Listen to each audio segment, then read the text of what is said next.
Good morning, this is Thomas from thomasyoungauthor.com. Today is August 8th, it is 6 a.m., it is early morning.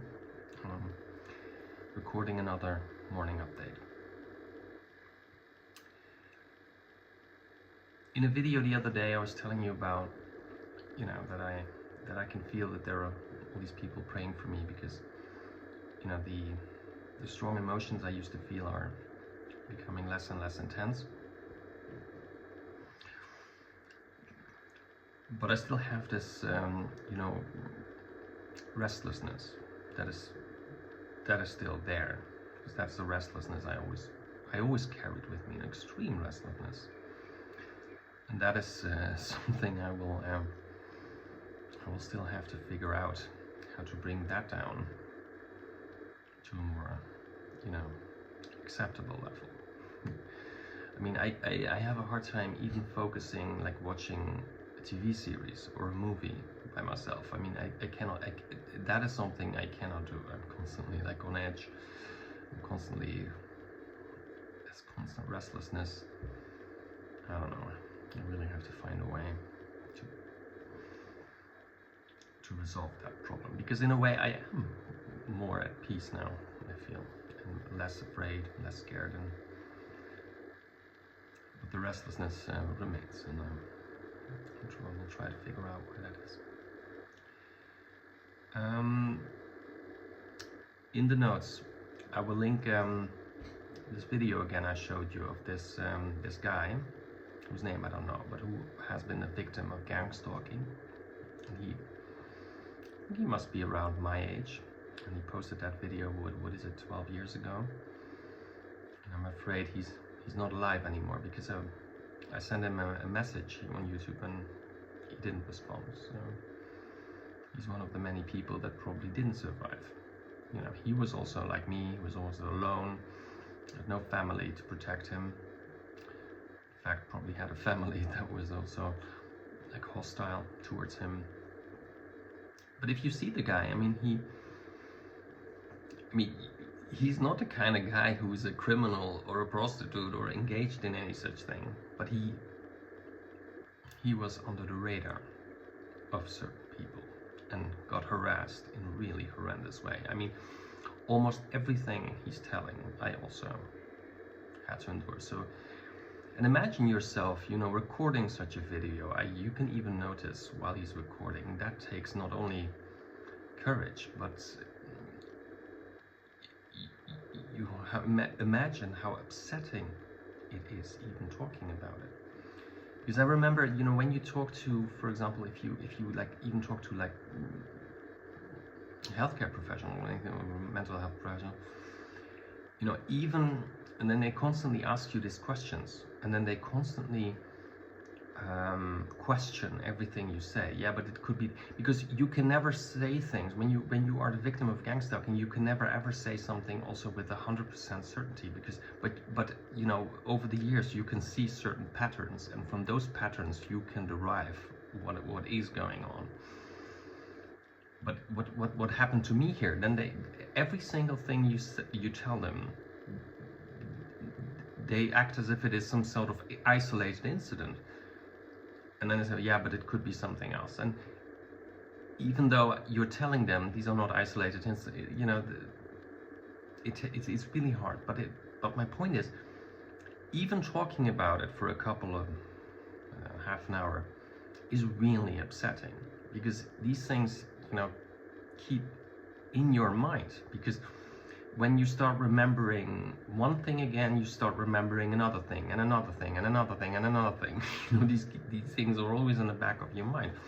So after, for him, after recording such a video, he was probably upset for days, because all these,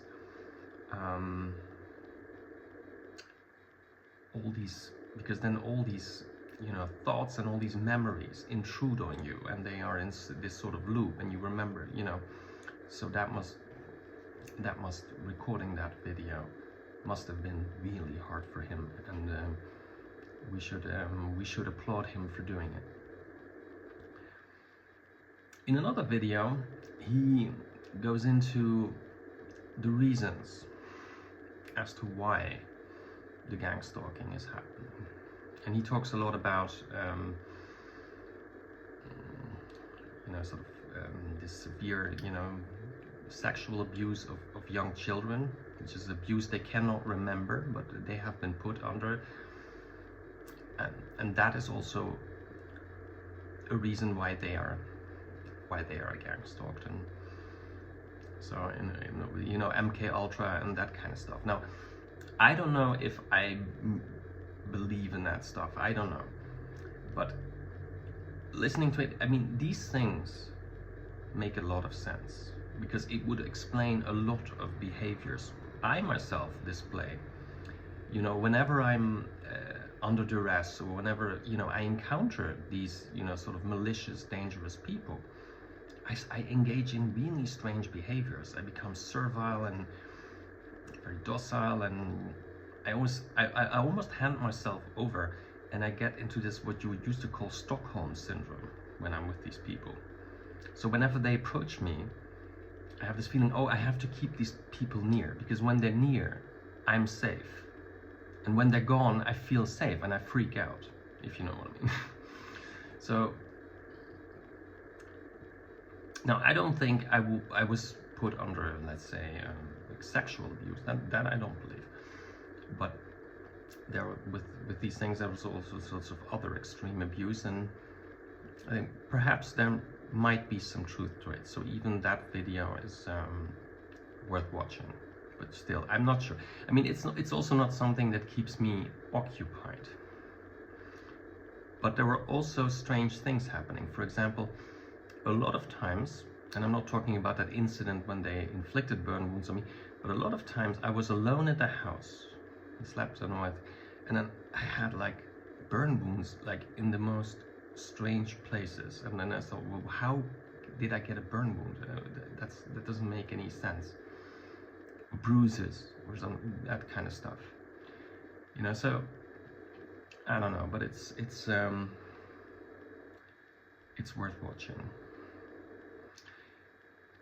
and as I told you, that guy reminds me of a friend I had. I mean, he looks like him, he talks like him and everything, and these were the kind of gay guys I used to hang out with. These were the kind of gay guys that were interested in leading sort of a promiscuous sex life. We even, did group sex things and stuff like that, but we were not prostitutes, and we never engaged in prostitution. We were not interested in that. We were also not the kind of people who were like, the kind of gay guys that are very ambitious, who are after, money and fame and, material goods. We were also not like that at all. I mean, how we understood to be gay was not engaging in that. And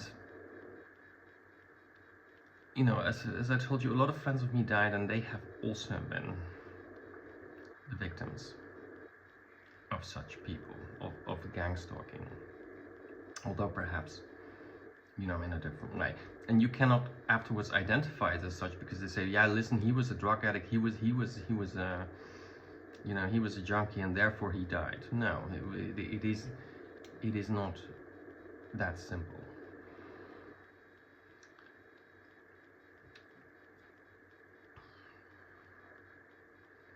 No. And also, while I was watching the Pride festivities in Amsterdam, I was really shocked. I mean, first of all, now when I open social media, I get constantly Madonna flaunted in my face. I mean, and then I wonder, is this sort of, are they celebrating a victory here, or is that Madonna making a last stand?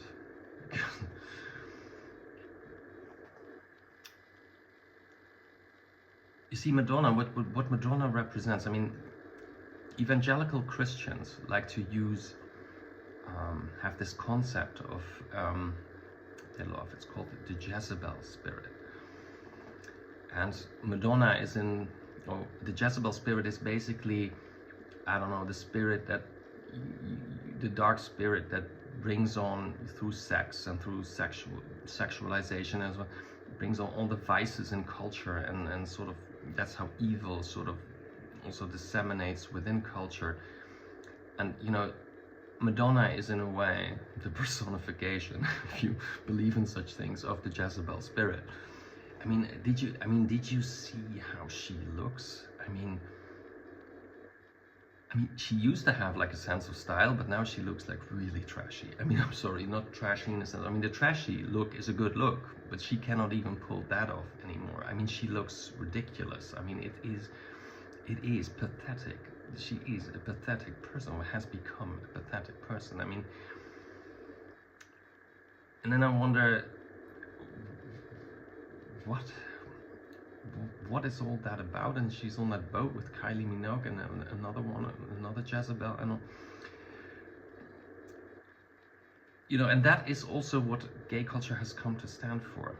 And then you saw that scene where there is a gay monument in Amsterdam, and then that supposed attack happened in Berlin, and then the mayor of Amsterdam is then with that drag queen, what's her name, Jennifer Hopeless, House of Hopeless, she's going down, I mean, for a commemoration.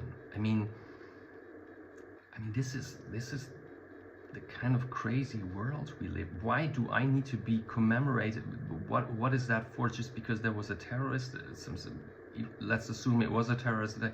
You know, why I don't feel, you know, I don't feel offended or anything, or threatened by it, or, you know, this is ridiculous, and this is sick. And you know, and behind these people, if you see like a person like that representing not only, as I told you, the gay community, but the collective of all people who engage in homosexual acts, I mean, that is really dark stuff. And I don't want to be represented, you know, by such sinister people. Because you see, what these people are after is basically, you can imagine the kind of society they want to live in, the kind of, you know, living under the rule, you know, of the manosphere called the gay community. Now, I don't want to live under such rule. And I think also the gang stalkers, in a way, sensed that about me. I always kept my distance from that world and those people, although I participated in homosexual acts, and I went to venues where you could engage in that. And I wonder, was that a mistake? Shouldn't have done it? I don't know, because I remember a time when I thought that was possible. But even if I think back on that now, I mean, there were always people, as I look back now, that perhaps were linked to the gang stalking network, to the piggy network, what I call the piggy network, but that also protected me. It was not only that people were hostile to me, or there were a lot of people in my life that sort of played a double game, where I sensed that they were giving people information about me, talking shit about me, but on the other hand, they were also protecting me, if you know what I mean. So yeah, I don't know what to think about. Again, I cannot, because all these things that happen around me happened in my life, all these things, you know, the death of my first boyfriend, all that stuff, you know, you can never know 100% sure what went on, but I can see, you know, certain patterns, and I have regained my intuition, and so that's why I feel confident, you know, to make, you know, so to talk about this and to make sorts of statements about it. Okay, that was enough for today. Thank you for listening. Have a nice day. Bye bye.